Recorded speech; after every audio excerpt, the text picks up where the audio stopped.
Russia में modern history का सबसे खतरनाक जलजला आया है जिसकी शिद्दत 8.8 थी। नाजरीन, बड़े बड़े मुमालिक में वार्निंग जारी कर दी गई है कि तबाही आ सकती है। जापान में वार्निंग जारी कर दी गई है, चाइना में वार्निंग जारी कर दी गई है, इंडोनेशिया में वार्निंग जारी कर दी गई है, रशिया में वार्निंग जारी कर दी गई है, अमेरिका में वार्निंग जारी कर दी गई है। यह बताया जा रहा है कि बहुत तबाही हो सकती है।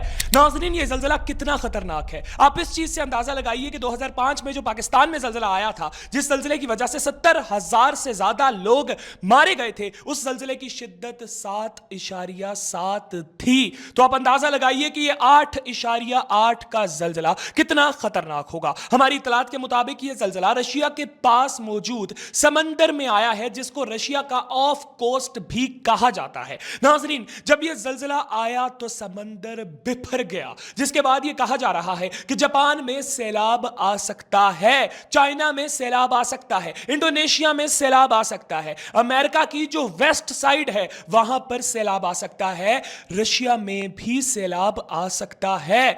वार्निंग जारी कर दी गई है। यहां तक कि जापान ने अपने 19 लाख लोगों को घर खाली करने का कह दिया है। यह बात तो आप सभी जानते हैं कि जापान में अक्सर तबाही होती रहती है। नाजरीन, माहिरीन के मुताबिक यह जलजला समंदर के अंदर आया है, जिसकी वजह से समंदर का पानी बिफर कर बड़े बड़े मुल्कों के अंदर दाखिल हो सकता है। नाजरीन, ये अल्लाह का निजाम है कि अल्लाह ने सारे पानी को बड़ी तरतीब से समंदर के अंदर रखा हुआ है। यकीन मानिए कि अगर सारे समंदरों के पानी बाहर आ जाएं तो हम किस खेत की मूली हैं, बड़े बड़े मुल्क इस पानी के साथ रुड़ जाएंगे। आप लोग इसके ऊपर क्या राय रखते हैं, जरूर कमेंट सेक्शन में अपनी राय का इजहार कीजिएगा, क्योंकि माहिरीन ने वार्निंग जारी कर दी है कि अगले 4-5 दिनों में पूरी दुनिया में बहुत कुछ हो सकता है। अपना ढेर सारा ख्याल रखिएगा, मुझे दुआओं में याद रखिएगा। अल्लाह हाफिज।